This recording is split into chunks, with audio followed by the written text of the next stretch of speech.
Vamos a comenzar, vamos a leer Filipenses 2, verso 12, por favor. Filipenses 2, verso 12.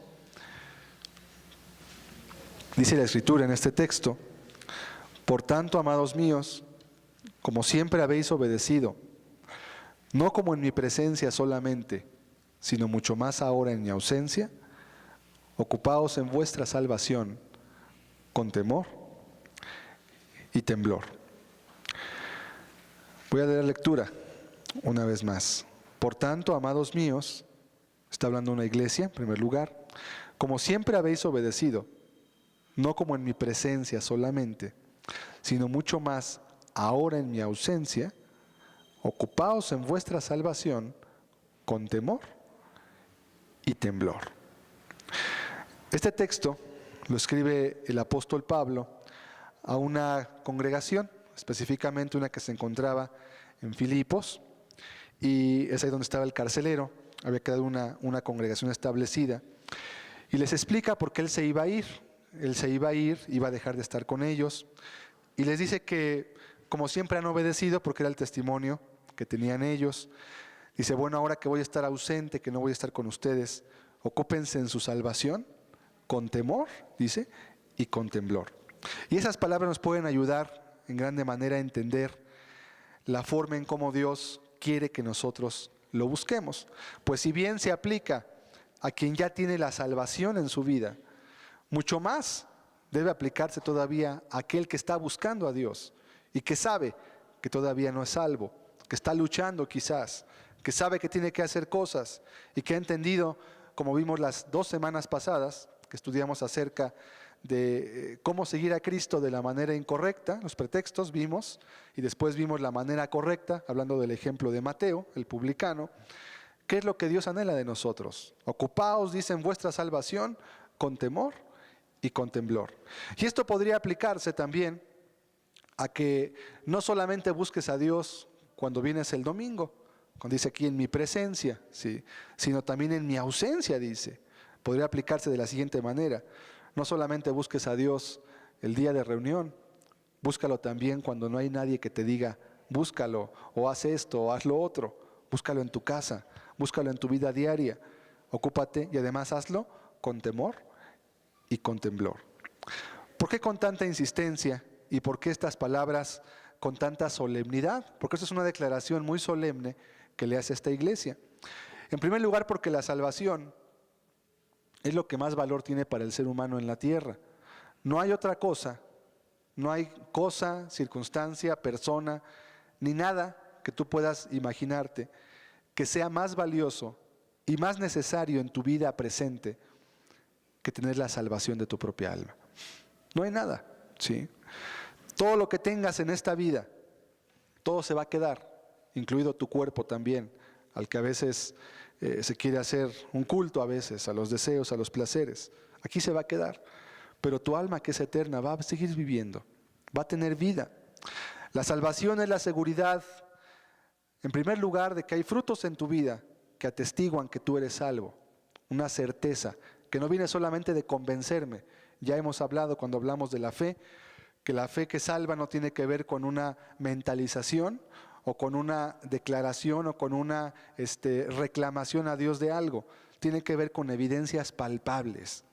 La salvación es la seguridad que tienes de que una vez que mueres irás al cielo y no a la condenación, pero que además desde hoy se disfruta de la bendición de Dios, del gozo y la paz que solo Dios puede dar.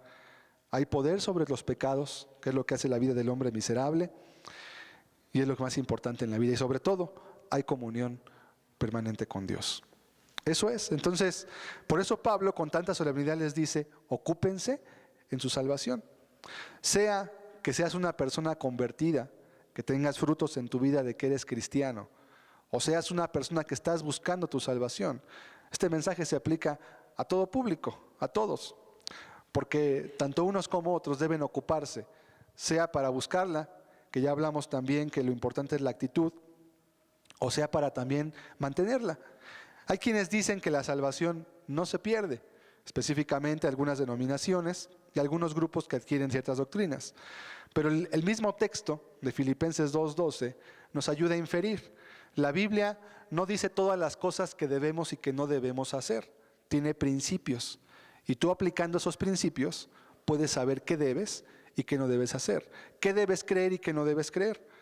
Si no hubiera un temor en Pablo de que ellos perdieran lo que ya habían, lo que Dios les había dado, no les diría, ocúpate con temor y con temblor.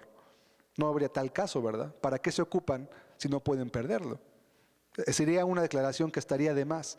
Bueno, pero pues ¿para qué me dices que me ocupes si de todo modo nunca la voy a perder? No, el mismo texto nos da una inferencia. Ten cuidado, ocúpate con temor y con temblor, porque si no lo haces, puedes perderlo. Esa es la inferencia clara. Es como cuando le dicen a un chico, a una persona, mira, este muchacho o joven, te vamos a dar una beca, pero mantén tu promedio de 8 o de 9, porque si lo dejas de mantener, se te acaba tu beca.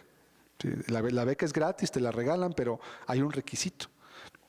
Algo similar es aquí. ¿Sí? Mantén tu salvación, cuídala, ocúpate en ella. Y si no la tienes, pues con mucha más razón y urgencia, búscala también. No permanezcas en ese estado. También la salvación es importante porque la persona de Dios, no una religión, la persona de Dios, Dios, llena el vacío del hombre.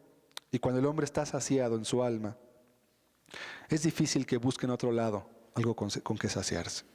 Cuando el ser humano no está saciado en Dios, porque falta en su vida y un vacío, va a empezar a buscar con qué llenar su vacío. O sea, el hombre quiere ser feliz, pero cuando no está Dios, pues empieza a recurrir a cosas que lo destruyen o que lo hacen perder la vista de lo que es esencial en su propia vida. Este estudio va a tener 3 objetivos. En primer lugar, es darte instrucciones prácticas. Este va a ser un estudio práctico acerca de cómo tanto mantener tu salvación, pero también cómo poderla encontrar. Ya hablamos la semana pasada acerca de ello algo, hoy vamos a abundar en ese tema. En segundo lugar, también es conocer tus responsabilidades cuando tomas la decisión de buscar a Dios. Ya hemos entendido que buscar a Dios no tiene que ver, o ser salvo no tiene que ver con decir que acepto a Cristo, y los hechos y los frutos lo testifican a voces y lo gritan. Entonces, conocer tus responsabilidades, qué es lo que tú tienes que hacer, qué significa ocuparte en tu salvación con temor y temblor. Y en tercer lugar, puesto que es un estudio amplio, lo vamos a dividir en 3 y quizás 4 partes, pero van a ser 3 partes, 3 domingos, por lo cual vamos a llevar una secuencia y vamos a ir explicando de manera detallada algunas cosas que algunas personas omiten o a veces no comprenden con respecto a lo que Dios les pide de cómo buscar. La semana pasada hablamos de la actitud correcta o lo que Dios espera de nosotros cuando Él nos llama, cuando nos hace un llamado. Okay, vimos la actitud que hay que tener, pero ante esa actitud, previo, durante y después de esa actitud correcta, hay que mantener también ciertas cosas. Es parte de la actitud, ¿sí? Pero a veces el desglosarlo, el entenderlo, el ver qué impedimentos puede haber también, nos puede ayudar mucho a comprender lo que Dios quiere de nosotros, a no mantenernos de alguna manera ignorantes y que por esa ignorancia de alguna manera seamos, puede ser quizás sobrellevados por la corriente, dejarnos llevar por como todos viven.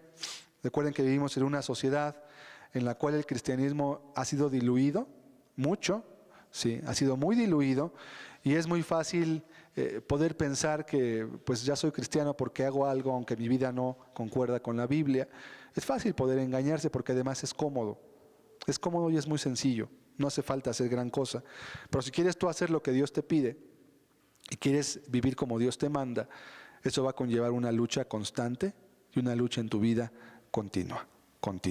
Sea que busques ser cristiano o sea que ya seas cristiano, la lucha no termina. ¿Sí? Por eso dice en Apocalipsis al final, le dice en un texto a todos los cristianos que estaban escuchando esas cartas, dice, el que venciere hasta el final heredará todas las cosas. El que venciere le daré la corona de la vida. Hay una promesa de un galardón, pero hay un requisito, el que venciere. Y la idea cuál es ahí, en el texto, si tú lees el contexto de Apocalipsis, es al final de los tiempos el que venciere, pero el que venza hasta el final, no el que venza 2 días, no el que venza 2 semanas, o el que venza un mes, no el que venza constantemente en su vida hasta que llegue al final. Eso es lo que implica. Vamos a orar, vamos a pedir a Dios que nos ayude. ¿Quién mejor que Él para que nos enseñe cómo debemos de buscarlo? Señor Jesucristo, te damos muchas gracias, pues estamos en este lugar, tenemos libertad, Señor, para poder estudiar tu palabra en público, y eso es una bendición muy grande. Ayúdanos hoy a entender, Señor, las actitudes en cuanto a detalles que tú esperas que una persona que te conoce, pero también una, Señor, que aún está buscando tu rostro, tu presencia, debe mantener, Dios mío. Señor, vivimos en una sociedad absorbente, en una sociedad, en una ciudad sobre todo, que deja muy poco tiempo para buscarte. ¿Cuánto más necesitamos de tu ayuda para entender, Señor, cómo debemos actuar, comportarnos y de qué forma tú esperas que nosotros respondamos ante tu llamado de seguirte, Señor? Por favor, háblanos. Bendícenos hoy, Jesucristo. Que tu Santo Espíritu, que da testimonio y hace conocer al hombre tu voluntad, hoy nos hable, ilumine nuestro entendimiento y nos ayude a comprender, Dios mío, lo que debemos hacer y cuándo debemos hacerlo y aún cómo debemos hacerlo. Háblanos, te lo ruego en esta mañana, en el nombre de Jesús. Amén.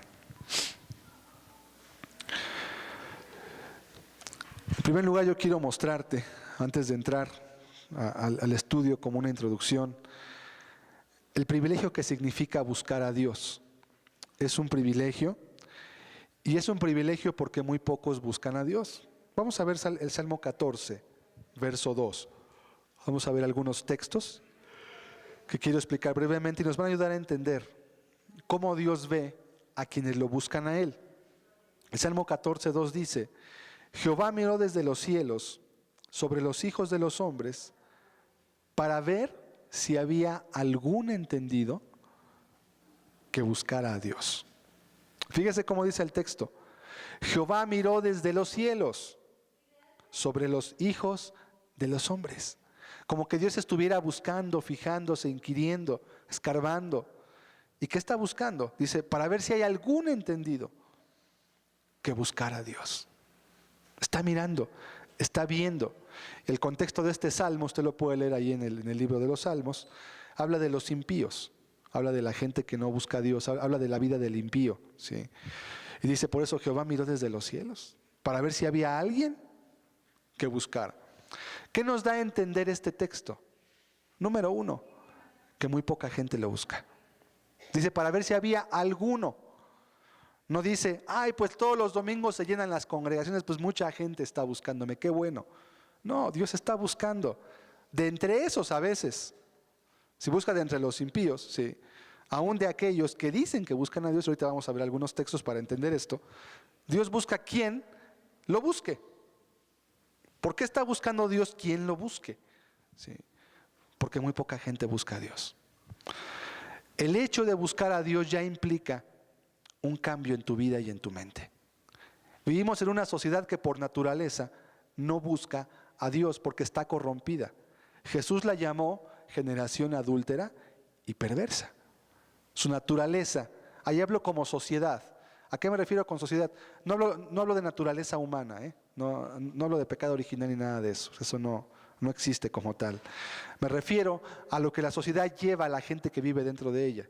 Por naturaleza te lleva al pecado, a la maldad, a los vicios, a la depravación, a la autodestrucción. Es algo que te lleva por naturaleza. No ocupas esforzarte mucho, simplemente déjate llevar. Es todo lo que ocupas hacer. Bueno, dice, de esas personas, Dios está mirando si alguien lo quiere buscar. Está buscando, ¿sí? Hay muy pocos. Ahora, este texto se escribe cuando todo el pueblo judío asistía a las sinagogas o el templo que había antes. En ese tiempo no había religiones todavía en el pueblo judío. Había un templo, había sacerdotes, había levitas. Y de esa gente Dios buscaba, porque es un texto que se refiere a toda la humanidad en general. Entonces, bueno, pues a ver si alguien busca a Dios, alguna persona. Dios está buscando a quien lo busque. Eso quiere decir también que venir a un lugar de reunión pública no significa necesariamente que alguien está buscando a Dios. No significa eso. Hemos hablado de las intenciones múltiples que hay en las personas cuando vienen a un lugar de reunión pública, que son los mismos que había cuando Cristo predicaba el Evangelio. Hay gente que viene por costumbre, ya lo he recalcado muchas veces, la costumbre a veces es muy fuerte, y hay gente que está acostumbrada a venir cada domingo a una reunión. Eso no tiene nada de malo en sí mismo, es más, puede ser bueno. El problema es la intención de la persona, que a veces toma la costumbre como una mecánica nada más, y pierde todo sentido. Es decir, si viene, si asiste, si se sienta, si escucha, si canta, tiene quizás buena actitud para atender a lo que se dice, está bien todo eso es muy bueno y es necesario, pero no es todo, falta lo de adentro. Hay un texto que dice en Hebreos que hubo personas en el pueblo de Israel que escucharon la palabra y dice, pero no les aprovechó porque no iba acompañado de fe en los que oyeron.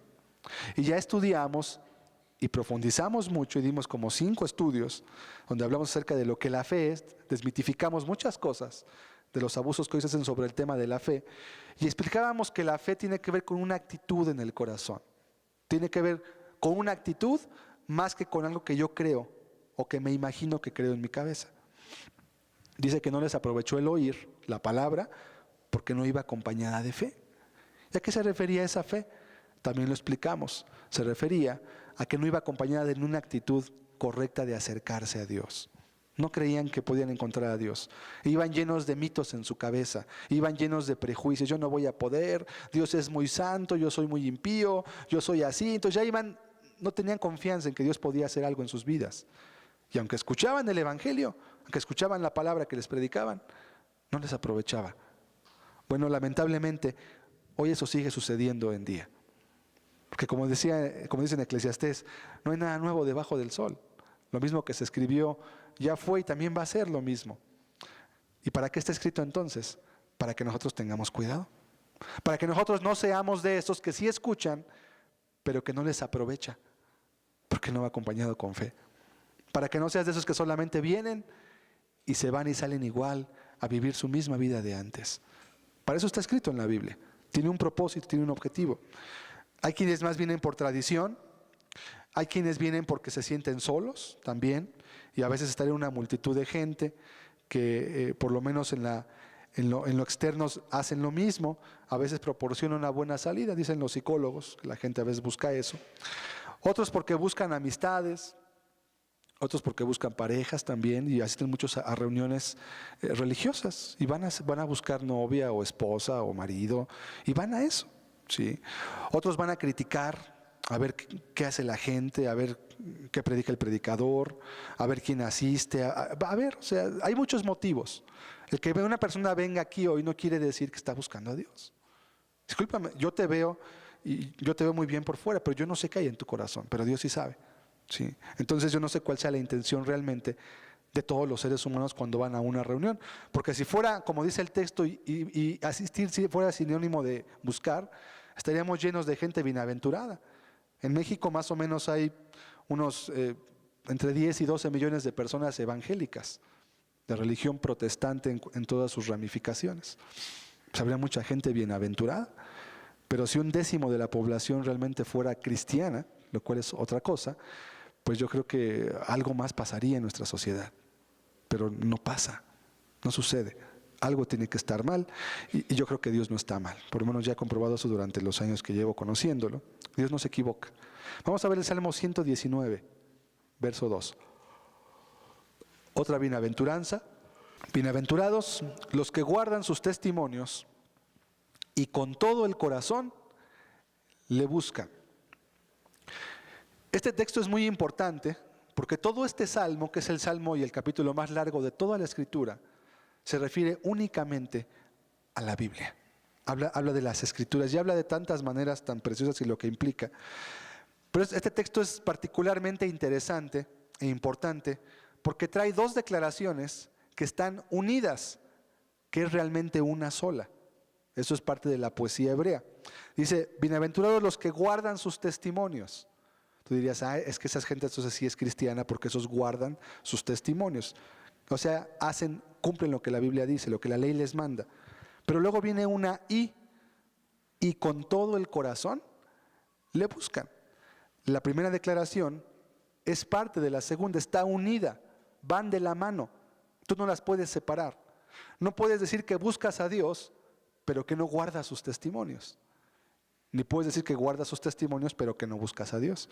Van unidas, van juntas. Fíjate, bienaventurados los que guardan sus testimonios y con todo el corazón le buscan. Más bien pareciera que quiere decir de la siguiente manera: bienaventurados los que guardan sus testimonios porque con todo el corazón lo están buscando. Es más o menos el sentido del texto. Eres bienaventurado no porque dices que lo buscas, no, porque guarda los testimonios. No hay ninguna bienaventuranza en la intención a secas, porque siempre lo que no tiene frutos, Jesús lo enseñó, ¿verdad? El árbol sin frutos, pues ¿de qué sirve? Jesús vio un día una higuera, quería comerse un higo, no tenía frutos y lo maldijo. Ahora, y eso es algo muy profundo, no tiene nada que ver con la naturaleza. Habla de que una vida que no hace lo que tiene que hacer, pues es inútil, no sirve, no da el fruto que Dios espera de ella. Y nosotros somos ante Dios como árboles. Hay muchas semejanzas en la Biblia. La vida del justo es como el árbol, dice que está plantado junto a corrientes de aguas. Y hay muchos textos que hablan acerca de cómo compara Dios en una similitud la vida de cada hombre como si fueran los árboles, porque se asemejan en algunos aspectos a los seres humanos. Con todo el corazón le buscan, dice este texto.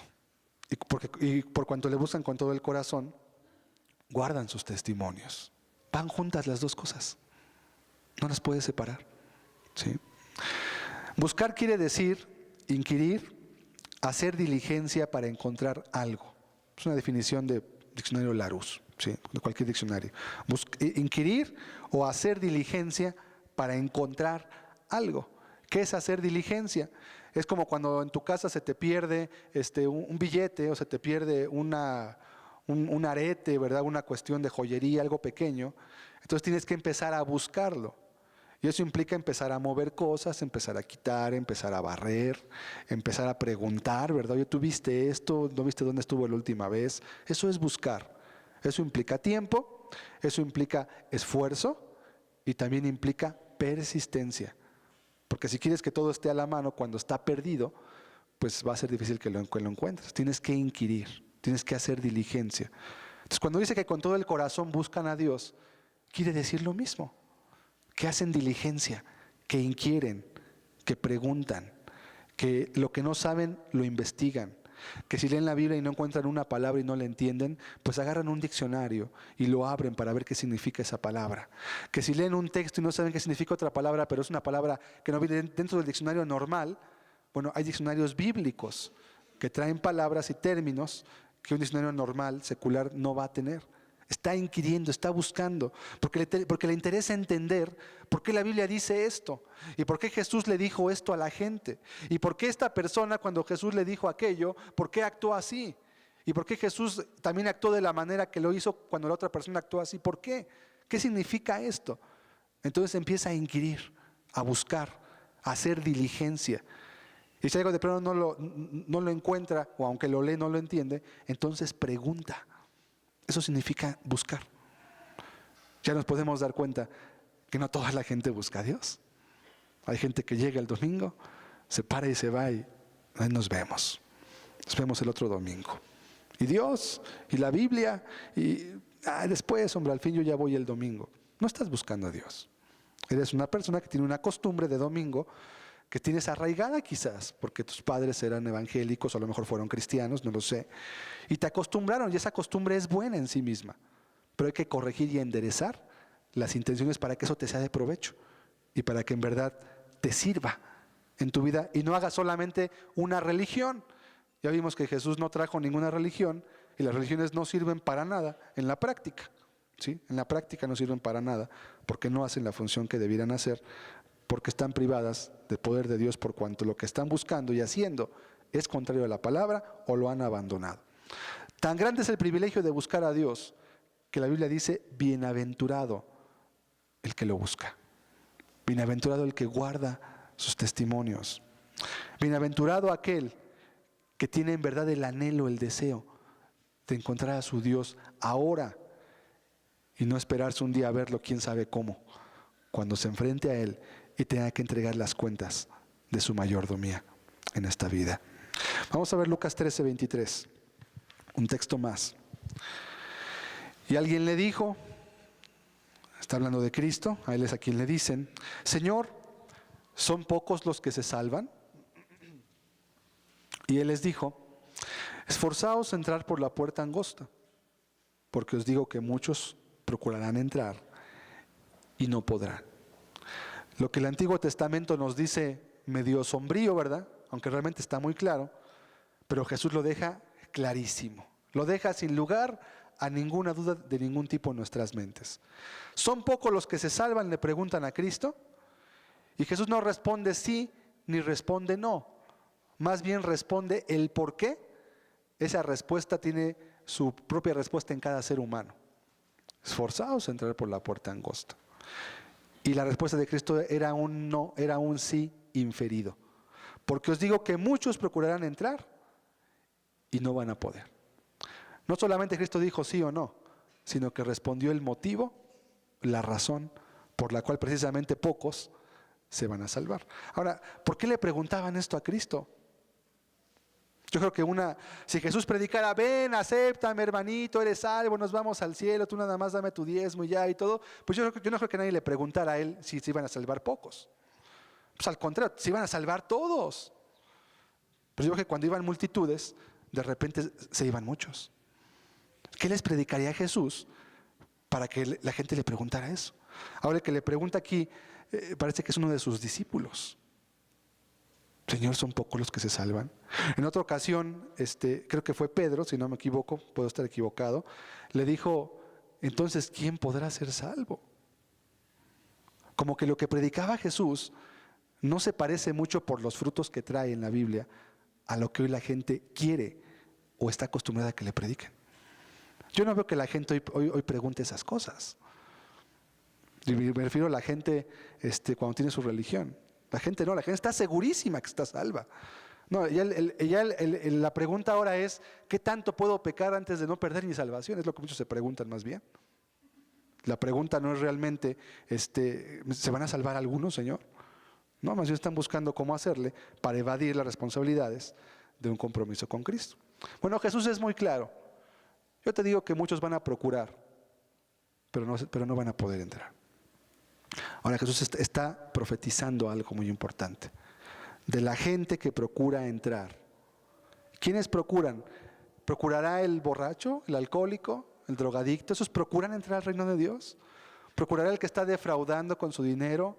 El que está, el que es agiotista quizás, el que se dedica, yo no sé, a los placeres sexuales, ¿estará procurando entrar al reino de Dios?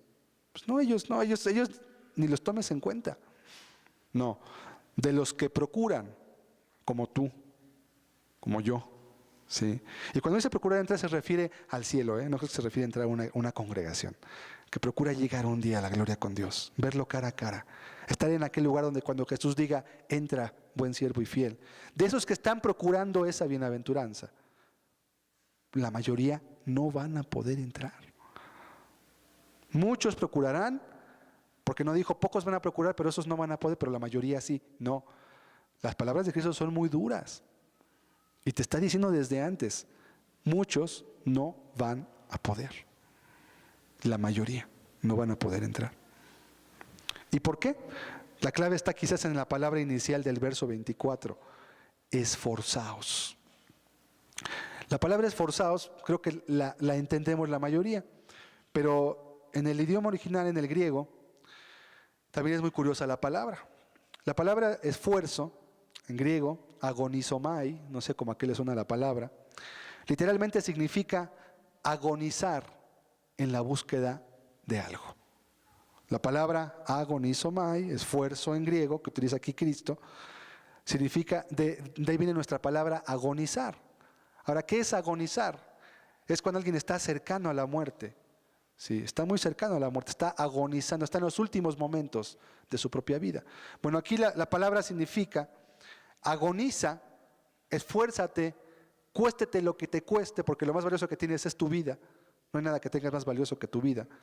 Cuéstete lo que te cueste, haz lo que sea necesario por entrar por la puerta angosta. Esforzaos a entrar.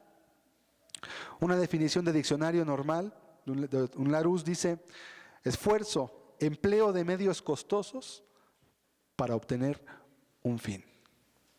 No es tan completo el significado. Empleo de medios costosos. Alguien puede decir, pues yo voy a invertir mucho dinero para ganar más dinero, ¿verdad? Puede ser eso un esfuerzo. Pero el sentido de la palabra en el griego es mucho más claro. Es agonizar en la búsqueda de algo. Eso quiere decir esforzarse. Esforzaos a entrar por la puerta angosta. Porque os digo que muchos procurarán entrar y no podrán. ¿Desalentador? Quizás sí. Quizás mucho para lo que la gente hoy quiere escuchar. Sí. Pero Jesús no buscaba ser popular. Eso ya lo hemos visto y nos ha quedado bien claro. Recuerda que no es sinónimo de pertenecer a un grupo o organización, pero sí significa que vas a dar todo lo que tengas por entrar a esa puerta. No por entrar a la iglesia, recuérdalo. Sí, vamos a ver. Después vamos a hablar de eso. Que luego hay quienes, no, entonces ya tengo que entrar yo a la reunión, tengo que ser que me digan cristiano. No, espérate, no es por ahí.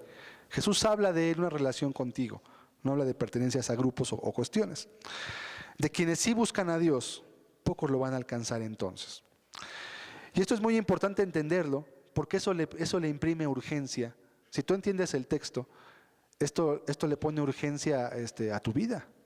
Le pone así como que, oye, como que esto está muy delicado. Entonces no nada más era de venir el domingo y sentarme y decir amén.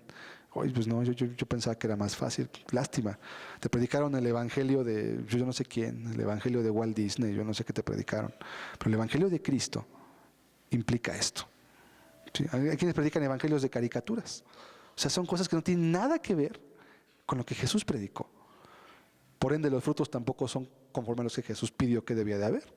Y entonces tienen que crear una nueva doctrina para justificar las vidas disolutas y a veces impías de la gente que dicen que ya es cristiano. Es que ya es cristiano, pero es que no vive como la Biblia dice. Bueno, entonces vamos a inventarle por qué él tiene que vivir así aunque ya es cristiano. Entonces tienen que crear doctrinas alternativas porque las palabras de Cristo no amoldan, como que no encajan, como que no entra, ¿verdad? No entran de plano. ¿Por qué? Porque no es lo que Jesús predicó. Son, como dice la Biblia en Isaías, frutos extraños. ¿Por qué si yo puse mi viña y la acerqué y la despedregué, por qué me da uvas silvestres? ¿Por qué están tan amargas? ¿Por qué saben tan mal? ¿Por qué me da estos frutos tan amargos? ¿Por qué me da espinos? ¿Por qué me da abrojos? Es una imagen que daba el Señor de lo que iba a hacer con los judíos de aquel entonces. Pues dicen que me buscan, pero los frutos que me dan son uvas silvestres, son abrojos, son espinos. ¿Sabes lo que voy a hacer? La voy a quitar, la voy a tirar, la voy a quemar y voy a sembrar otra cosa que me dé mi fruto.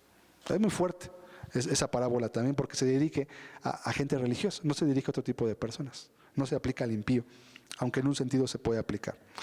Ya te das cuenta entonces que el hecho de buscar a Dios pues es más que venir a la iglesia el domingo. Y si tú crees que venir a ser cristiano solamente implica asistir a un lugar o que te acepten como miembro, ¿verdad?, de un club o algo así, pues lamento decirte que te engañaron o te equivocaste. Si te dijeron que así era, pues déjame decirte que te engañaron, discúlpame, pero la Biblia dice esto, yo no lo digo. Si tú pensabas que la iglesia era un club social, un lugar donde venías tú a divertirte, a pasar un rato amable, divertido, a relajarte el domingo, pues no, puede que hoy escuchar la palabra te puede estresar más quizás, pero si te estresa más para que hagas lo que es correcto y bueno, y para que tu vida con Dios se arregle, qué bueno que te estrese para eso. ¿Sí? Si la gente se estresa porque va a un partido de fútbol o porque van a perder dinero en la bolsa o algo, mejor estrésate por algo que sea bueno y útil, algo que ayude a tu alma y a tu vida. ¿Sí? Qué bueno. Cristo, las palabras de Cristo no eran muy amables. ¿Se van a salvar pocos, Señor? Pues Jesús no dijo, ay, ven, mira, te voy a decir en oculto para que no oigan y se vayan a desanimar. Ahí son muchas agrupaciones, ¿verdad? No le dicen a la gente al comienzo las cosas para que primero se afilien. Y ya que se afilien, entonces ya empiezan a saber todo lo que hay por dentro. Así son los mormones, los testigos de Jehová. Sí. No, mira, es muy bonito la familia, te enseñan sus dibujitos. Ven, te vamos a bautizar, te llevan a lugares muy bonitos. Pero ya que entras y te afilias, entonces te empiezas a dar cuenta de todo lo que realmente enseñaban y vivían. Y pues ya estás metido y ya es perder tiempo, dinero quizás que invertiste porque no es gratis, lamentablemente. Y pues ya muchos mejor se quedan. Bueno, total, a lo mejor sí es de Dios, etcétera. No, Jesús no. Jesús lo primero que hacía, si quieres verlo así, era desanimar primero a la gente para que solamente quedaran aquellos que de veras querían buscar a Dios. Y ya que había gente que de veras quería buscar a Dios, entonces ahora sí trabajaban con esos. Y si no, mejor no trabajaba. Si no, cuando quieras buscarme, vienes, por favor. Ahorita mejor vete. Pero cuando quieras buscarme, cuando de veras quieras seguirme y poner tu vida aún por mí, entonces platicamos. ¿Para qué antes? Perdemos el tiempo. Lo pierdo yo, quizás pensaba que esto y lo vas a perder tú. Mejor me dedico a estos 120, ¿verdad? Eran muy poquitos 120 si te pones a pensarlo. 120 personas. Pero a ella les dedicó su tiempo. A ellos les dedicó su vida, su instrucción, su oración esencialmente. Y esos 120 después llenaron todo el mundo del Evangelio. Esa no es la mecánica de hoy, porque hoy 120 pues no dejan muchos diezmos, ¿verdad? Para mega iglesias. No, entonces mejor que vengan 5,000. Hacemos para 5,000 mejor. O 10,000 sería mejor. Es más éxito. Porque si tenemos 10,000 en lugar de 5,000, significa que somos doblemente más exitosos que la competencia. Así hoy lo ve la gente. Por eso hacen las mega iglesias. Y por eso en lugar de ayudar al pobre, desamparado, a la viuda, pues mejor construyen grandes edificios, ¿verdad? Para que los vean, que tienen mucho éxito. Entonces ahí se van a quedar los edificios. Ahí se van a quedar las butacas. Ahí se va a quedar todo. Y lo que van a contar son los hechos, las obras. Pero es que es por fe, sí, pero la fe sin obras es muerta. Como que Jesús no era muy animoso en ese sentido. Pues sí, esfuérzate a entrar porque muchos van a procurar, pero no van a poder, no van a poder.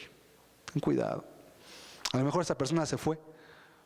No, pues está muy difícil. Pues me dijeron que ni voy a poder a lo mejor. Pues ¿para qué le intento? Bueno, es que la verdad es lo que la Biblia dice. Yo no escribí la Biblia, no fue mi invención. Son las palabras de Dios, plasmadas por hombres inspirados por el Espíritu Santo, y la cual da resultados reales y comprobados, además. Vamos a ver instrucciones entonces. En primer lugar,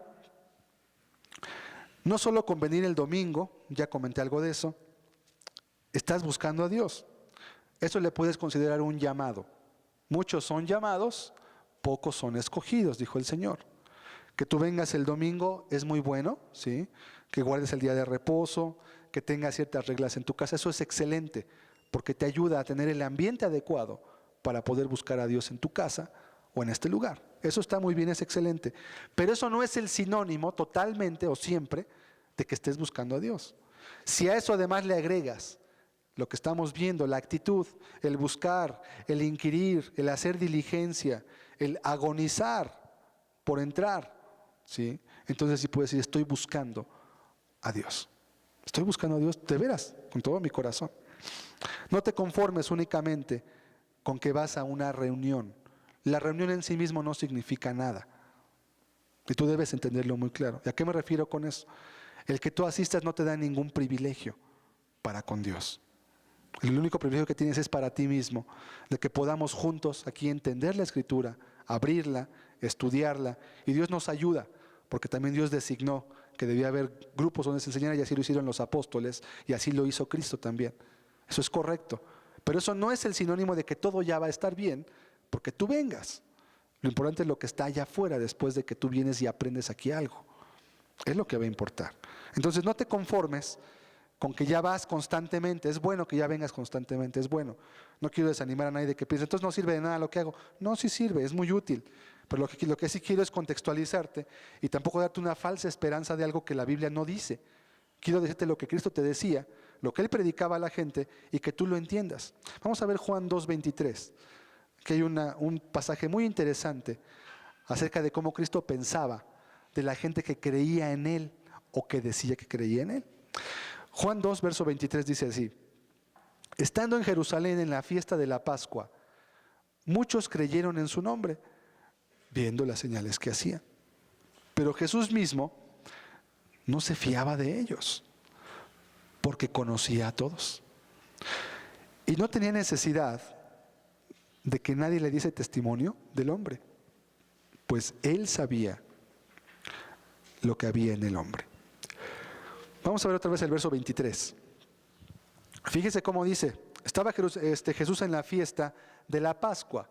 era una de las fiestas más numerosas que tenían los judíos. Había muchísima gente, había miles, quizás decenas o cientos de miles en Jerusalén, porque venían judíos de todo el mundo. Y dice que muchos creyeron en su nombre.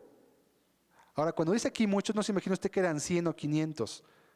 Yo estoy seguro de que eran miles y quizás eran decenas de miles los que creían viendo lo que él hacía, porque su fama corría de boca en boca. Pero vea el verso 24. Pero Jesús mismo no se fiaba de ellos. Vamos a quitarlo por un momento. Jesús, eres muy malicioso. ¿Por qué no crees de buena fe que el Señor de veras te aceptó de todo su corazón? Y que de veras creyó en ti y que de veras te han perdonado sus pecados. Jesús no se fiaba. Pero es importante también ver por qué no se fiaba. Dice el texto, porque conocía a todos. Ahora, ese conocía a todos, algunos lo interpretan como que es como una propiedad sobrenatural de Cristo, que, pues es que Jesús podía ver el corazón, entonces Él sabía todo como Dios, porque era Dios. No. Recuerde que Jesús se despojó de sus atributos de Dios y se vino a ser hombre de esta tierra. Entonces, cuando dice que Él conocía a todos, no quiere decir que Él era como Dios, de que veía todo el corazón de toda la gente. No. Lo que sí es cierto es que Jesús era una persona que trataba con mucha gente y eso le daba a Él experiencia. También le daba a Él, porque tenía ayuda del Espíritu Santo, tenía ciertos dones. Hay la Biblia, por ejemplo, de los dones de ciencia o palabra de ciencia, que es que Dios a veces revela algo muy claro de la gente, aunque tú no sabes nada. Y captas, esta persona trae esto. Eso es un don del Espíritu Santo. No se usa a gusto de la persona, nadie lo tiene porque quiere, es un don que Dios da y que se utiliza cuando Él quiere y cuando sabe que es necesario. Cuando dice que Cristo conocía a todos los hombres, se refiere a que Él sabía, Él conocía su raza, conocía su cultura, conocía la religión de los judíos, sabía que eran hipócritas muchos de ellos porque estaban enseñados así y pensaban que Él también iba a hacer lo mismo que los demás, nada más que le hacía milagros y señales. Entonces, pues si muchos creyeron, qué bueno que creíste, pero no confío en ti, yo quiero ver frutos, quiero ver tus hechos. Pero es que yo de veras ya me arrepentí y de veras ya soy cristiano. Está bien, yo no digo que no. Y si eres cristiano, qué bueno, Dios te recibe como su hijo. Porque el que tú seas o no seas cristiano no depende de que yo te diga o no te diga hermano, eso no tiene nada que ver. Si tú eres cristiano aquí en China, en Japón y en Australia, y nadie te puede decir lo contrario, porque tú lo eres. Pero si no eres cristiano, aunque todos te digan hermano, hermano, hermano, y te hagan una fila y todos te digan hermano, tú no eres cristiano. Porque eso no lo decide el pastor, ni lo decide la denominación, ni lo decide el grupo, ni lo decides tú. Eso lo decide Dios. Cuando por tus frutos y tus evidencias prácticas en tu vida, tú manifiestas que en verdad eres un cristiano. Entonces, ¿por qué Jesús no se fiaba? Porque Él sabía que muchos creían porque estaban impresionados por las señales. Otros más creían porque les convenía.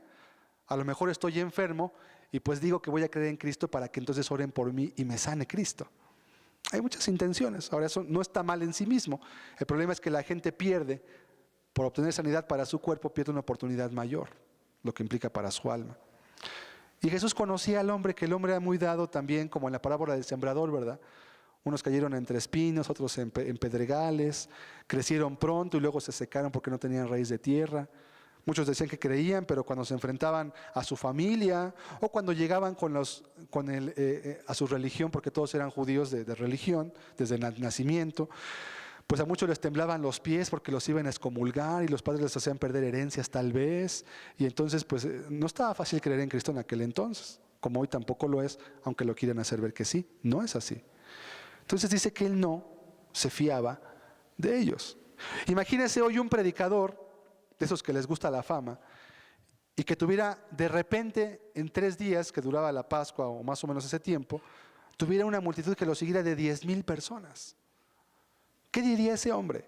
No, olvídate ya, Dios me bendijo, ya se salvaron 10,000 almas ayer, porque pasaron al llamado al altar. Se salvaron 10,000, dicen. ¿Sí? Sería el hombre más feliz de toda la tierra. Pero Jesús dice, no, yo no me fío de ellos. Porque yo sé que que muchos de ellos no creen. Dicen que creen en mí. Dicen que me van a seguir.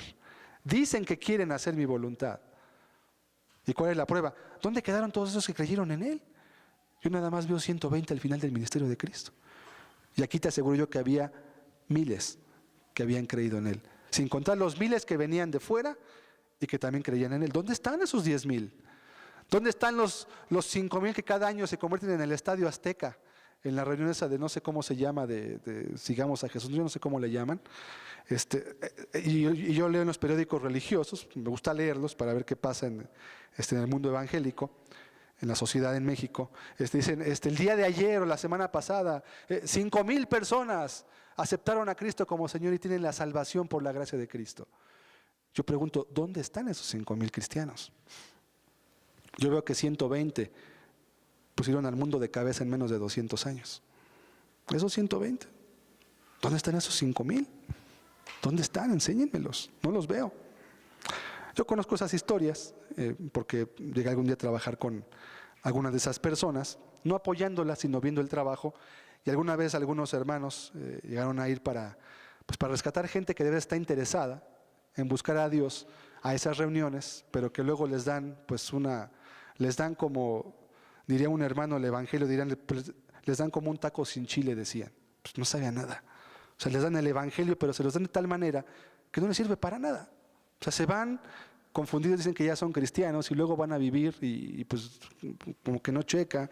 Entonces Romanos 7 es mi vida. Sí, aquí está Romanos 7, ese soy yo. Todos son esos, yo nunca he visto uno que diga, yo soy de Romanos 8. ¿Por qué? Porque tienen que adaptar su experiencia a lo que la Biblia dice.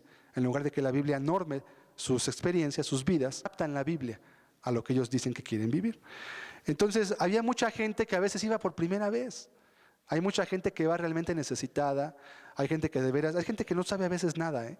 No cree usted que es mucha gente religiosa, también van muchos, pero va mucha gente que no sabe nada de Dios y tiene mucha necesidad. Gente que se encontraron ese día que fueron, esto fue como en el 94, varias personas que se iban a suicidar, otros que estaban en problemas muy graves familiares, otros que tenían depresiones muy severas.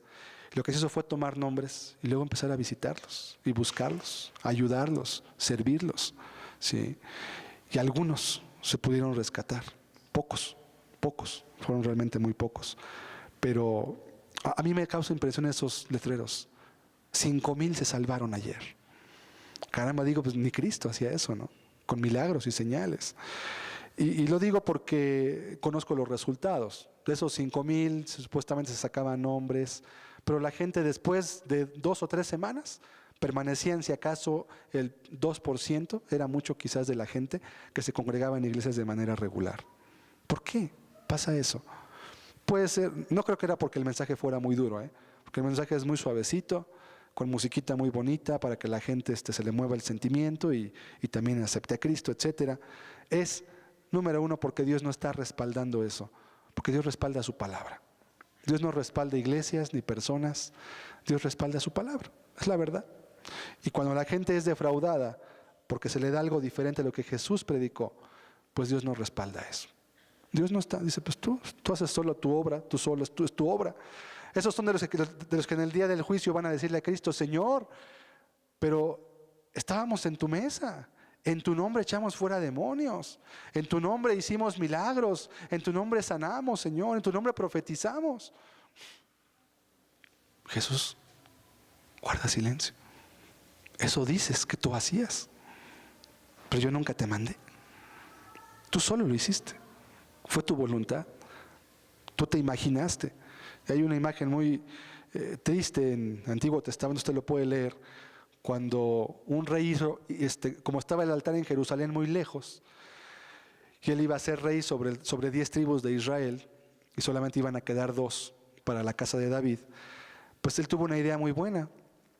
Si la gente va a empezar a ir a Jerusalén a adorar, y Jerusalén era del otro bando, por así llamarle, porque el reino se había dividido, pues ¿para qué van hasta allá? La gente se me va a desertar, mejor les hago aquí su altar, mejor yo hago mis propios sacerdotes, hago mi propio culto, hago mi propia religión. ¿Para qué va tan lejos la gente? Y él hizo su propia religión, no me acuerdo el nombre del rey. Samaria lo hizo eso, ¿sí? Y fue causa de pecado para todo el pueblo de Israel. Se perdieron, y de ahí en fuera, y de ahí adelante, todos los reyes de Israel se perdieron, ni uno solo se salvó. Hicieron su religión aparte de Dios. Ay, pues sí, pero es que la Biblia está muy difícil. No le digas a la gente, hombre, así, porque se te va a ir, me han dicho a mí algunos pastores. Se te va a ir la gente, no les prediques así, eres muy duro. No les hables, mira, hay gente hay que atraer, hay que cuidarla. La gente viene lastimada, le digo, si viene lastimada por sus pecados. Si nunca los van a dejar, van a seguirse lastimando toda su vida. No, hombre, no les hable, la gente se va a ir. Digo, pues, discúlpame, pero pues es que yo tengo que hablar lo que Dios dice en su palabra. Yo no veo que Jesús se preocupara mucho por ser muy diplomático. Y yo no hablo de ser grosero. Yo hablo de ser simplemente realista y ser simplemente veraz en lo que se habla y se explica. Se van a ir, dicen. Bueno, pues, pero no tendré nada que avergonzarme ante Dios de que no hablé lo que tenía que hablar. Tengo tranquilidad en mi alma, en mi conciencia, sí, porque la gente escucha lo que yo sé que debe escuchar, lo que sé que además produce resultados reales en la vida de la gente. El pueblo de Israel se desvió porque hicieron su propio altar. ¿Por qué entonces Jesús no quiso creer en ellos? Ay, pero es que ¿no será eso malicia? ¿Por qué no creyó que de veras creyeron en Él? Porque Jesús conocía que los frutos daban evidencia de la vida de una persona. Los frutos, no las palabras. Las palabras se las lleva el viento. Las palabras van y vienen y son como ríos, pero no ayudan a nadie hasta que no se plasman en hechos palpables, reales y que se pueden tocar y experimentar. No se fiaba. Dice que no tenía necesidad de que nadie le diese testimonio del hombre. ¿A qué se refiere a eso? Que no ocupaba que nadie le dijera, mira, los hombres son corruptos por naturaleza, su corazón es perverso, sin Dios. Él conocía la Biblia, él conocía los salmos, él conocía los profetas, él conocía la ley. Él sabía, la Biblia es quizás el mejor libro de psicología humana que puede haber. Mejor, porque te describe cómo el hombre es por dentro, sin investigar, porque Dios creó al hombre y Él sabe cómo funciona. Y te explica, el corazón del hombre sin Dios, dice, es perverso más que todas las cosas. Es perverso, dice, no te confíes. Y el impío habla mentira, no le creas al impío, porque de 10 veces te va a engañar 9, y la que no te engañes porque le conviene no engañarte. Habla mentira su corazón, dice ahí. Amargura y hiel hay en su vida. Están amargados, el impío sin Dios está amargado por muchas cosas, por la vida, por la familia, porque le fue mal, porque está enfermo, porque le pasó aquello, está amargado. Si creyeras la Biblia, conocerías mucho mejor, quizás a tus propios hijos, si creyeras lo que la Biblia dice. Bueno, Jesús conocía la ley y Él conocía cómo eran los hombres. No se fiaba. No dijo, aleluya, 10,000 convertidos el día de hoy. No. Dijo, a ver, vamos a ver los frutos. Y cuando empezaron a ver los frutos, cuando Jesús empezó a hacer los llamados como el que vimos hace 2 semanas, grandes multitudes iban con Él. Y volviéndose les dijo, si alguno ama a padre o madre más que a mí, más bien le dijo, si alguno no aborrece a su padre, a su madre, a su esposo o su esposa, hijos o hijas, y no toma su cruz y me sigue, no es digno de mí. Y pum, se le fueron ahí 5,000 el primer día. Vámonos. Perdónenme, no quería decir eso, no se vayan. Hoy muchos harían eso, ¿verdad? O den su diezmo, pero váyanse si quieren, dirían muchos también. ¿Qué es lo que les importa tristemente? Jesús no hizo eso. Y lo volvió a decir otra vez. Y el que no se niega a sí mismo y valora su vida más que mí, no puede ser mi discípulo. Vámonos, otros 3,000 se fueron. Y ahí se iban quedando. Y esto es lo que la Biblia nos muestra que Él decía. Pero hay muchas cosas que la Biblia no nos dice, pero nos marca el tipo de cosas que Jesús hablaba a sus discípulos que habían creído en Él. ¿Sí? Y la gente se iba. El joven rico también lo explicaba, ¿verdad? El joven rico, y muchos decían, no, que ese que no se te vaya. Mucho dinero. Tristemente, pero yo lo he visto con mis ojos y me da vergüenza. Porque hay mucha gente que piensa que el cristianismo es así. La gente trabaja por dinero nada más. Si no vendes lo que tienes y lo das a los pobres, puedes estar al reino de Dios. Se fue el joven, pues que se vaya. Allá él, por idólatra, amó más sus riquezas que a Dios. Allá él. A ver el día del juicio que le depara. A ver con qué va a pagar. Con todo lo que tenía, si puede pagar su salvación. Lo dejó Cristo. Que se vaya. ¿No quiso pagar el precio de seguir a Cristo? Vete. No le dijo nada. No se puso a llorar. No se puso a orar por él. No se puso en ayuno, ¿verdad? Pobre joven rico se va a perder. Pobrecito, míralo, podría ser salvo. Vamos a orar por él. No quiere, que se vaya. Hay mucha gente que sí quiere. Jesús siguió predicando, ¿sí? Siguió hablando. Jesús conocía lo que había en el hombre. Él conocía la ley y la Biblia te da a entender cómo es el ser humano. ¿No quieres buscar a Dios? Tienes que arrepentirte primero. Algo está muy mal en tu vida para que prefieras otras cosas antes que a Dios. Segunda instrucción. Esto es una congregación cristiana que no pertenece a ninguna denominación conocida, sino que está formada por un grupo de personas interesadas no en religión, sino en relación, no en rituales, sino en experiencia viva y real con Dios.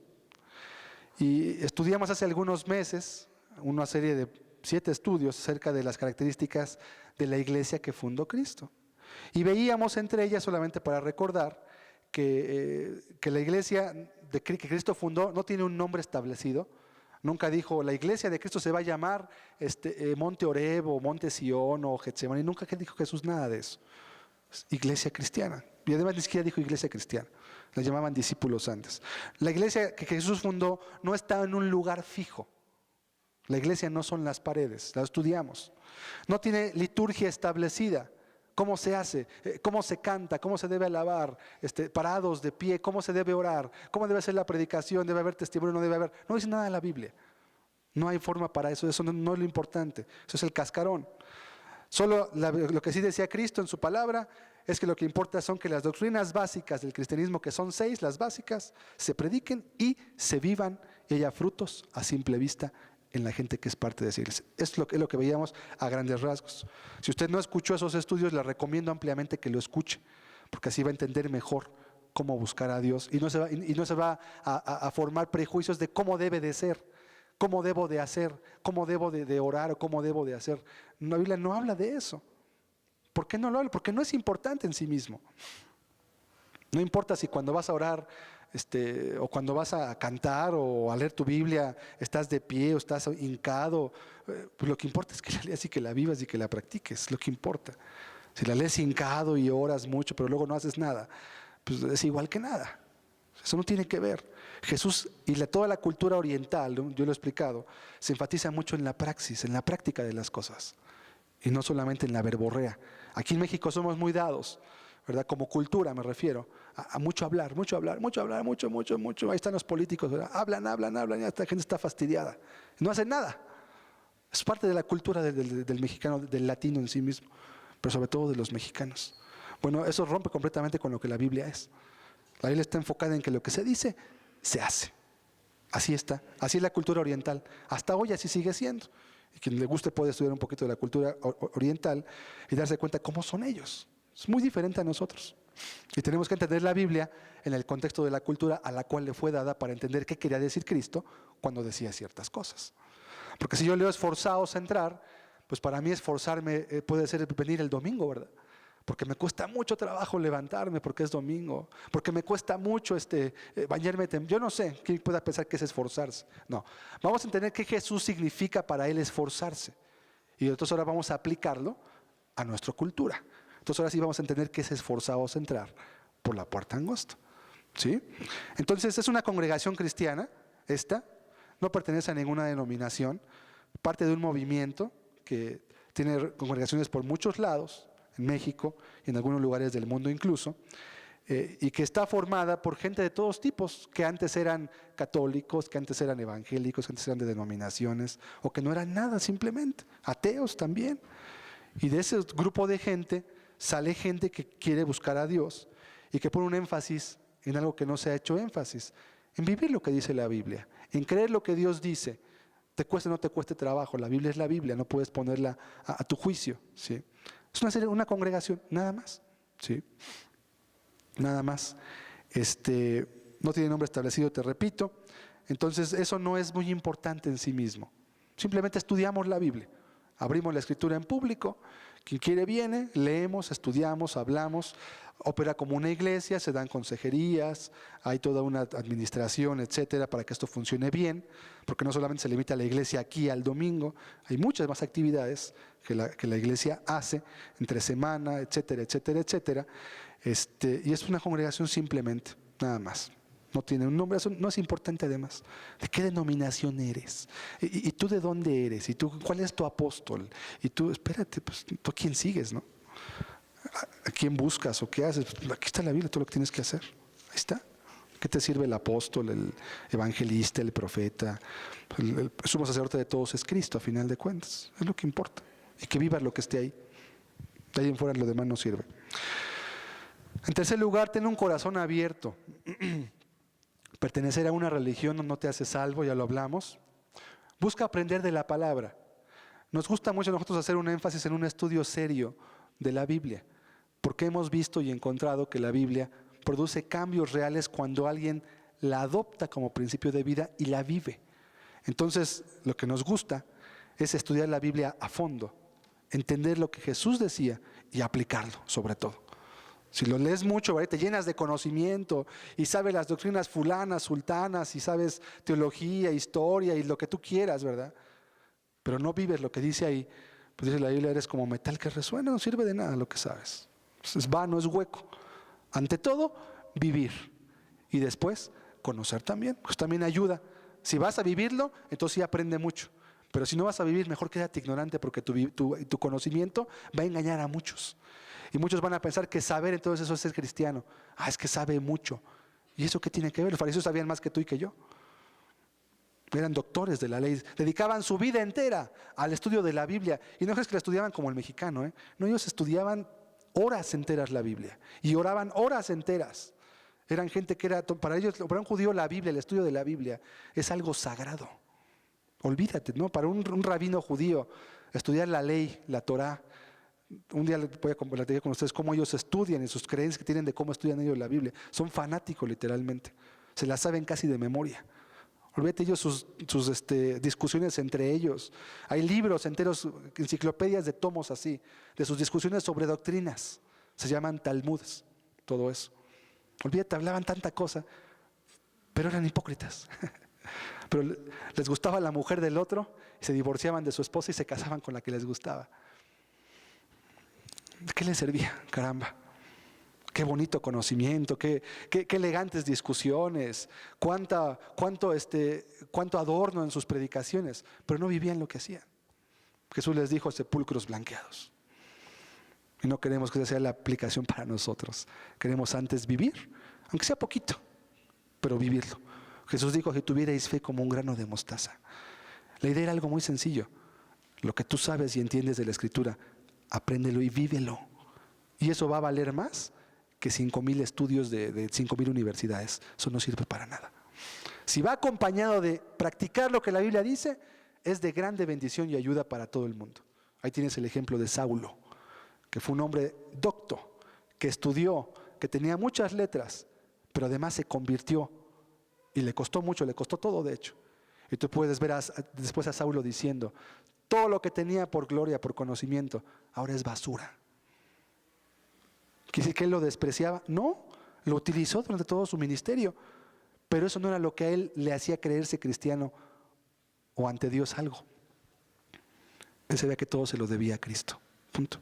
Y todo el conocimiento, sí, está bien, sirve, es útil, pero ser cristiano no significa saber mucha Biblia. Eso sí, estudiarla para vivirla, eso es importantísimo, Pero estudiarla nada más para saber y luego no hacer, eso es una maldición para quien sea. Vas a estudiar mejor, estudia lo que aprendas, vívelo.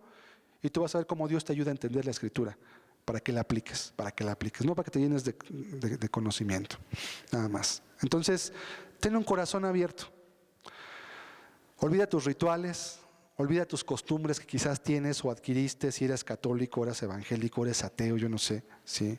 Deja de lado eso, abre tu mente al estudio de la palabra de Dios. Vamos a estudiar juntos lo que la Biblia dice, lo que Jesús enseñó, y vamos a ir viendo por qué la Biblia pide y dice ciertas cosas.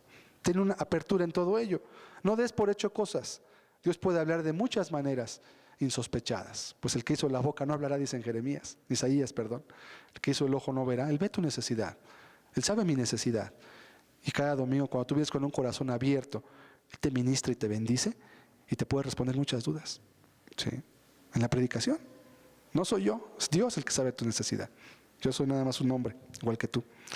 Tu meta debe ser tener un testimonio vivo, experimental de la presencia continua de Dios en tu vida. Eso debe ser tu meta cuando vengas a buscar a Dios. Tu meta no debe ser que te acepten en el grupo. Tu meta no debe ser que te digan hermano. Tu meta no debe ser que te digan que ya eres salvo. Que no sea esa tu meta. Que tus frutos atestiguen ante tu conciencia que tú estás haciendo lo que Dios te pide. Y nadie mejor que eso que tú, porque tú te conoces. Y a lo mejor ni te conoces bien, pero Dios te va a ayudar a eso. Que esa sea tu meta, ¿sí?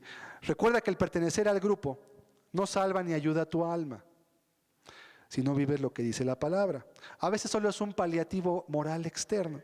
Hay gente que le gusta, ¿verdad?, estar en un lugar porque se siente sola. Como te decía hace rato, hay gente que está sola y hace amistades. Pues él se junta con otra persona y la conoce y luego va a su casa y está mal. O sea, no hay nada de malo en eso. Pero si esa es tu meta, o sea, te equivocaste, vete al club de optimismo mejor. ¿Sí? Ahí vas a encontrar mucha más gente para que tengas amistad.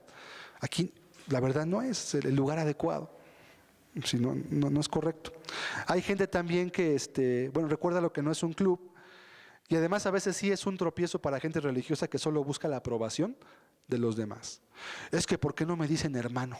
Ay, discúlpame, pues, si tú eres cristiano, pues a mí no me importa que tú me digas o no me digas hermano. Yo sé lo que vivo delante de Dios. Es que ¿por qué a mí no me dicen esto? Es que ¿por qué no hacen esto? Liturgias, costumbres. Es que ¿por qué aquí no hacen esto? Bueno, pues es que no sé, porque yo no sabía que eso se hacía. A veces me preguntan, ¿por qué aquí no hacen esto? Digo, pues yo no sabía que eso se hacía.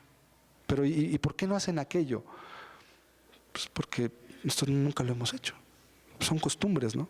Y si tú vas a Japón a una iglesia cristiana, que son casi inexistentes en Japón, pero hay muy pocas, pues ahí todo es muy diferente porque la cultura es otra. Y aún aquí en México, si te vas a una sierra y hay una iglesia cristiana, pues ahí van a hacer muchas cosas que tú no haces. Pues ¿por qué no hacen esto? ¿Y por qué no hacen lo otro? ¿Y por qué no hacen así? ¿Y por qué cuando oran, por qué no levantan o por qué bajan las manos? Eso no importa, hombre. O sea, deja tus moldes, deja tus formas. Pero es que yo estoy acostúmbrate a vivir la palabra. Es lo único a lo que debes de acostumbrarte. Todo lo demás lo puedes tirar, desechar, cambiar, se puede quitar. Pero esto no. Y lo triste es que mucha gente está acostumbrada a todo, menos a obedecer la Biblia, que es lo primero a lo que deben haberse acostumbrado. Porque para empezar nunca se los enseñaron. Y en segundo lugar, les han enseñado a cómo justificar el por qué no obedecen la palabra de Dios. Es lo malo. Entonces, deja tus moldes. No es un club social. Si quieres un club social, te puedes ir a Amistad Cristiana o alguna otra iglesia de ese tipo. Son clubes sociales, literalmente. Va gente de alta sociedad, van a hacer negocios. Yo conozco personas que van ahí y me lo cuentan. O sea, yo no hablo solamente por hablar. Además, conozco gente que estaba ahí. Es un club social disfrazado de congregación cristiana. Es un club. Tú puedes ir ahí y vas a hacer amistades muy bonitas, ¿verdad? En el mundo. Vas a tener buenos amigos impíos, lo que tú quieras. Pero aquí no es un club social. Aquí venimos a buscar a Dios. Entonces, quita los moldes, deséchalos. Ten tu mente abierta. Recuerda que lo importante es que tú conozcas, encuentres y vivas con Dios día tras día. Eso es lo más importante. Fuera de eso, lo demás es prescindible. Las bancas se pueden quitar, nos podemos sentar en tabique, nos podemos sentar en maderas, podemos quitar el púlpito, me puedo bajar yo aquí y puedo estar abajo predicando. O sea, eso no importa. Puedo yo irme para allá, podemos quitar las macetas, podemos hacer muchas cosas. Eso no va a importar. Lo que importa es que Dios esté aquí, que Él nos hable y que tú hagas lo que Dios te dice. Eso es lo que importa. ¿Sí? Podemos quitar bocinas, puedo hablar a voz, así nada más. Porque alguien piensa que eso no es bueno, hay quien piensa que no es bueno alabar con instrumentos, hay quien piensa que hay que poner batería, teclado. Sí, podemos hacer 20,000 cosas, pero lo más importante es esto. ¿Sí? Ya lo demás, ya veremos. Eso no urge ni es necesario ni importa mucho. Y lo comento porque hay mucha gente que sí se siente mal a veces. Es que yo en mi iglesia danzamos. Pues danza. ¿Quién te dice que no lo hagas? ¿Dónde dice aquí prohibido danzar? No más dice prohibido fumar, creo por ahí. Eso sí, pero prohibido danzar, prohibido hacer tal cosa. Pues danza, me dicen. Pero es que en mi iglesia yo usaba el velo. Pues póntelo. Tienes conciencia de eso, póntelo, no hay ningún problema. Pero es que yo pensaba que en mi iglesia me dijeron a mí que así era esto. Bueno, pero es que no lo dice la Biblia. Mientras no lo diga la Biblia, no hay ningún derecho ni obligación de hacerlo. Pero si algo te dice la Biblia, entonces eso sí hay que hacerlo. Pero si no, pues no, ¿verdad? Entonces, abre tu mente en ese sentido. No te hagas un molde. Es que tiene que ser así. Es que yo en mi iglesia no hacemos esto. Bueno, no lo hagas tú. Ten libertad. Como dice la Escritura ahí en Corintios, ten libertad para hacer lo que tú gustes, pero no condenes al que no lo hace, ni condenes al que hace lo que tú no haces, mientras que no sean pecados, obviamente, ¿verdad? Déjalo, hay libertad. Ten la mente, porque luego eso bloquea. Y luego la gente, en lugar de poner atención a la palabra, está viendo a ver qué hace el otro, a ver cómo le hace, a ver si trae reloj el predicador, o si usa hojas, o si usa la Biblia. ¿Y la palabra dónde queda? Formas, huecas. Es lo que iba en contra es lo que Cristo siempre denunciaba de los fariseos. Se visten con filacterias, adornan su cabeza, traen largas túnicas, les gustan que les digan rabí, pero están huecas sus vidas. ¿Eso de qué sirve? Pues de nada. Jesús usaba túnica, podía haber usado otra ropa. ¿Y eso qué cambia? Nada. Lo que importa es lo que predicaba y los resultados que obtenía de su predicación. Eso es lo que importa. ¿Sí? Entonces, no es un club, no es un lugar en el cual te vamos a preguntar qué podemos hacer para que te sientas más cómodo en la reunión. Digo, salvo si la silla se está cayendo, bueno, tú puedes decir, ¿no? Oiga, mi silla está floja y con gusto la apretamos. Pero fuera de eso, no es un club, no es una empresa en donde buscamos que se llene el lugar para que la gente venga. No, buscamos que tú puedas conocer a Dios de manera personal, que guardes su palabra, que lo sirvas, que un día podamos llegar juntos a un lugar con Dios. Es lo que anhelamos nada más. Todo lo demás de eso es prescindible, puede pasar por alto, no hace falta, no es indispensable, no es necesario. Y las formas, en la Biblia en ningún lado dice haz tal o cual cosa o no hagas tal o cual cosa. En liturgias, forma del culto, ¿verdad? Forma del culto. Última indicación, no vengas distraído a la reunión. Recuerda que Dios quiere proveerte de la necesaria instrucción para que puedas alcanzar y caminar en salvación. Pero depende en gran medida que tu actitud, como vimos la semana pasada y como estamos viendo ahorita, sea la correcta. Va a depender mucho de eso. Entonces, considera que vienes 2 horas cuando mucho a la reunión. Quizás es tu única reunión a la semana. Pronto, en unas 2, 3 semanas más, vamos a abrir una reunión para gente interesada entre semana. Le voy a dar el aviso aquí. Considera que vienes 2 horas solamente. Que comparadas con todo el tiempo que pasas afuera recibiendo información en contra de lo que la Biblia dice y en contra de lo que Dios quiere de tu vida, es muy poquito. Entonces, si estas 2 horas entre alabanza y predicación no las aprovechas adecuadamente, tu alma se va a quedar necesitada. ¿Sí? Ahora, tú puedes también en tu casa leer tu Biblia, puedes orar, puedes hacer muchas cosas. Pero digamos que este día es un día especial, número 1, porque es el día de reposo que Dios marcó. Y porque Dios nos bendice de manera especial el domingo, porque Él lo diseñó así. Eso fue idea de Dios. El domingo hay una bendición especial para todos los que le buscan. Yo todos los domingos salgo sumamente bendecido de escuchar la predicación, de hacerla y luego de escucharla. Me bendice muchísimo. Y yo veo cosas y yo me la aplico a mí mismo. Y veo esto, si es cierto, es así, etcétera. Veo cosas, etcétera. Me bendice mucho Dios. Soy el más bendecido, el primero. Entonces ven en el mejor estado posible físicamente. De ser posible, no vengas cansado. Si puedes el día anterior no tener un ejercicio físico agotador que te haga venir hoy adolorido, cansado, procura no hacerlo. Es tu alma, recuérdalo. Todo el tiempo le das de comida a tu cuerpo. ¿Y tu alma cuándo? Tienes espíritu, alma y cuerpo, no nada más tienes cuerpo. ¿Sí? Si te es posible, no vengas desvelado también. Cuando estás desvelado, no puedes pensar igual, no te puedes concentrar igual, te tornas distraído, te tornas soñoliento, y eso se aplicaría en la parábola del sembrador, a los que oyen la palabra y no la entienden, y Satanás viene y arrebata la palabra en su corazón. ¿Por qué no la entendió? Pues no estaba en un estado adecuado. Estaba desvelado, estaba pensando afanado, estaba distraído, no entendió nada. Te robó la palabra, se te fue, se te pasó la reunión, fue algo muy importante que tú ocupabas saber. A lo mejor hasta lo querías saber, pero no pusiste ni atención y no te aprovechó nada. Entonces, de ser posible, no te desveles. Tampoco vengas lleno de comida. No comas mucho, es una recomendación. Cuando tú comes mucho, tu sangre, en lugar de estar en tu cerebro, se va a tu estómago. Y cuando no tenemos mucha sangre en nuestro cerebro, no podemos pensar bien porque no tenemos suficiente oxigenación. Entonces, esto te hace estar soñoliento. Si comes mucho, aunque estés muy descansado, te va a dar sueño, no vas a poder entender lo que se te dice, ¿sí? Y te va a costar más trabajo, te vas a sentir como torpe, como lento, como que no captas las cosas rápido, porque vienes lleno. Ahora, tampoco te vengas con el estómago vacío, a menos que estés acostumbrado, lo cual no es muy recomendable, porque también te va a hacer estar pensando, como ahorita que ya son las 12, te va a estar pensando en qué vas a comer, porque ya tienes mucha hambre. Y va a estar distraído, ay, ya, que se acabe la reunión porque tengo que irme a comer o tengo que irme a aquello. No, es el día de Dios hoy, ¿sí? 6 días trabajarás y harás toda tu obra, pero el 7º día es reposo para Jehová, tu Dios. Para Jehová, tu Dios. ¿No dice que para ti te estés fijado en eso? Es reposo para Jehová. No dice es reposo para ti. Ahora, ¿por qué dice para Jehová? Porque Él es el que te va a dar el reposo que tú necesitas. Si tú lo honras a Él, Él te va a honrar a ti. Entonces no es que me quedo toda la cama el día acostado y ese es mi reposo. Bueno, si lo ocupas está bien, pero usualmente no es esa la realidad. No es reposo para Jehová, tu Dios. Entonces prepara tu día. Por eso hemos hablado del día de reposo, ¿verdad? Qué importancia es que hoy no se preparen alimentos, que la mujer está distraída, está afanada, es tensa, etcétera.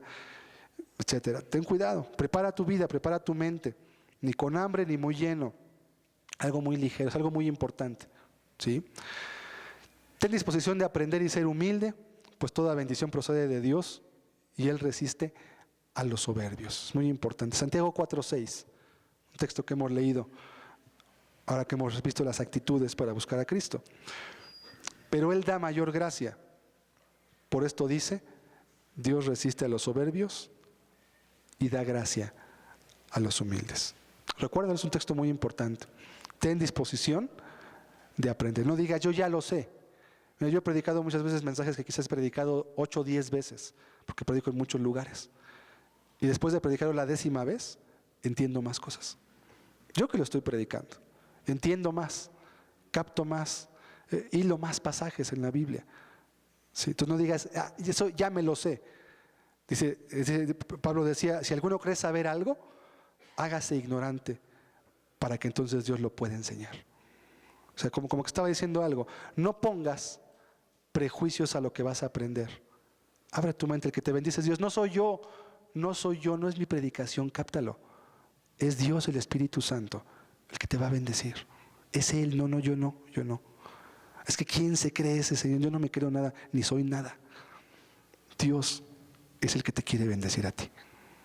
No lo hagas. Yo de buena gana me escondería, que oyeras mi voz, ¿sí?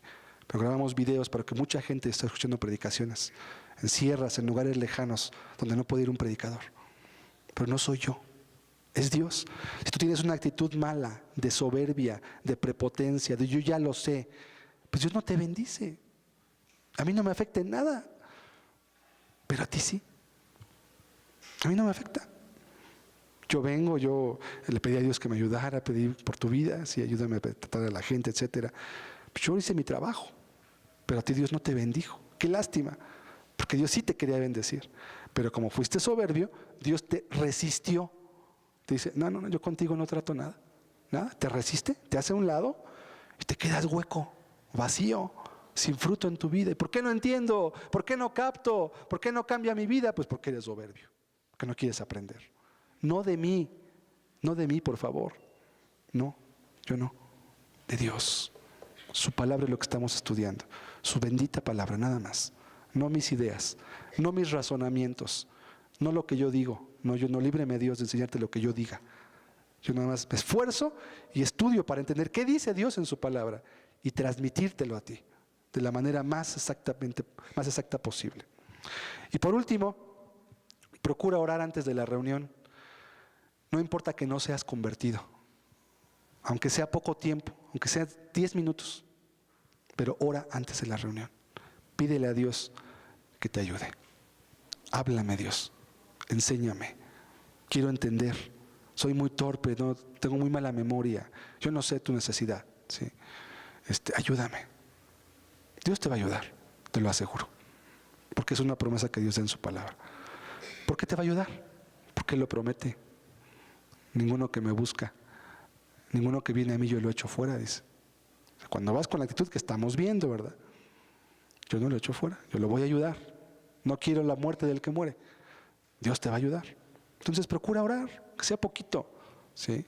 Pero acostúmbrate, pídele a Dios que te ayude.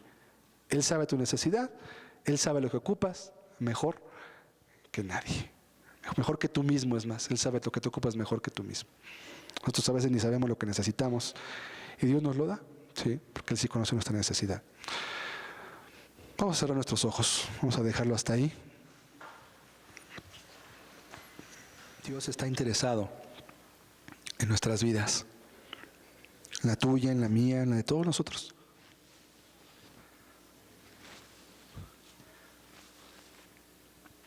Él anhela, porque eso dice la Biblia, Él anhela que tú tengas comunión con Él. Para eso fuiste creado. No dejes que haya cosas, prejuicios, moldes, actitudes o lo que sea que te impidan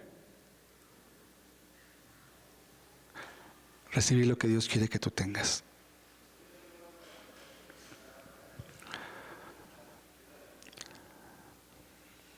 Dios anhela tu salvación y anhela llevarte un día hasta el final, porque esa es su meta. Pero te va a llevar en sus términos, no en los tuyos. Él es el Señor, recuérdalo. No podemos decirle a Dios cómo haga o cómo no haga las cosas. Eso le toca a Él decidirlo. Es cuestión de Él solamente.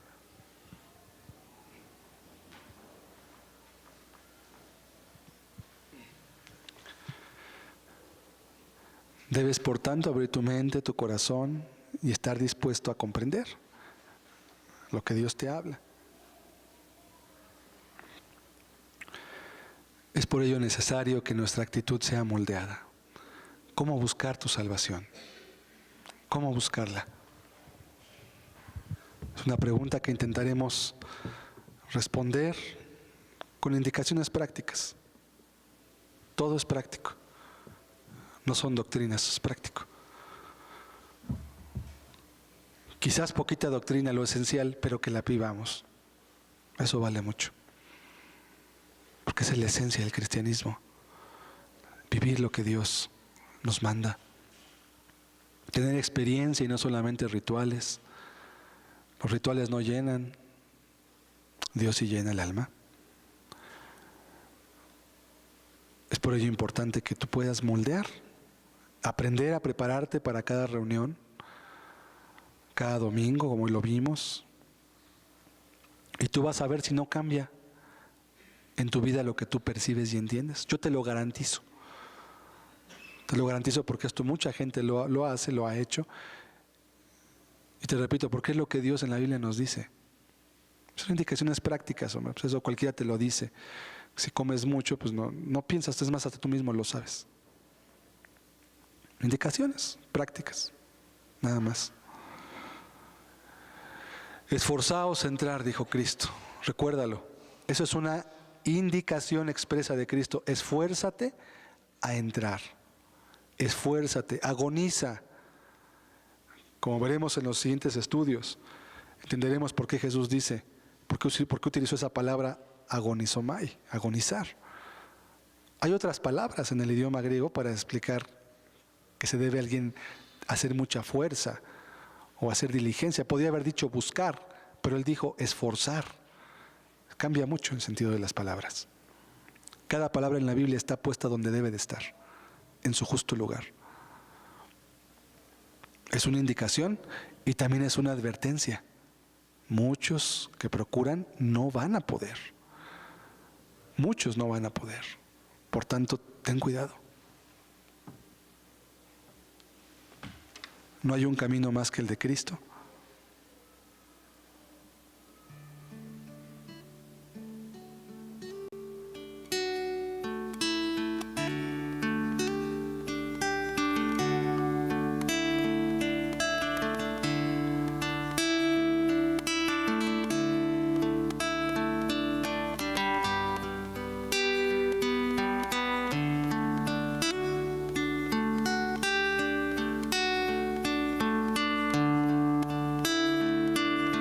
Jesús es el camino al cielo.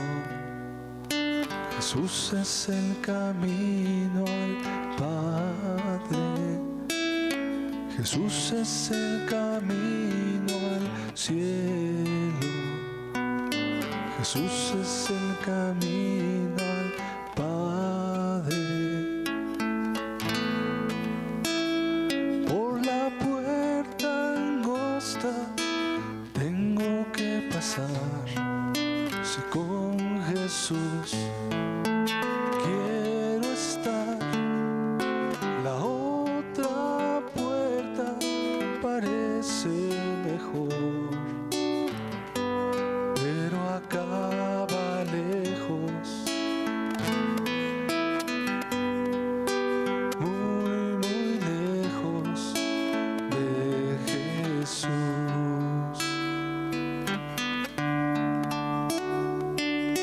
Jesús es el camino al cielo. Jesús es el camino al Padre. Jesús es el camino al cielo. Jesús es el camino al Padre. Por la puerta angosta me tengo que esforzar. Si con Jesús quiero estar, la otra puerta parece mejor, pero acaba lejos, muy, muy lejos de Jesús.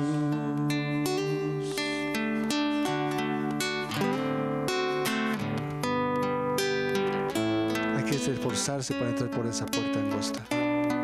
Jesús lo enseñó, Él no nos engaña, dice la verdad. Y estamos entendiendo por qué. Muy pocos buscan a Dios, muy pocos son entendidos en verdad para buscar a Cristo.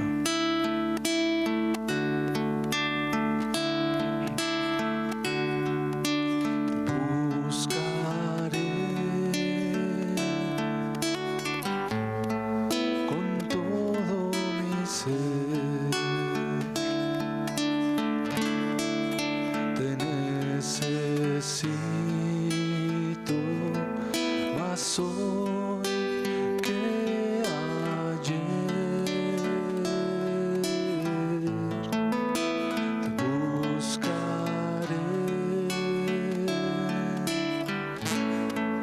con todo mi ser. Te necesito más hoy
para acercarse a Dios. Buscarlo con todo el ser. Te damos gracias, Señor, en esta mañana. Tu palabra nos enseña que tú esperas de nosotros, Dios mío. Síguenos enseñando, Dios mío, que podamos entender y sobre todo encontrarte y vivir cerca de ti, Señor, en tu palabra, en tus estatutos, en el nombre de Jesús. Te doy gracias y te agradezco en esta mañana.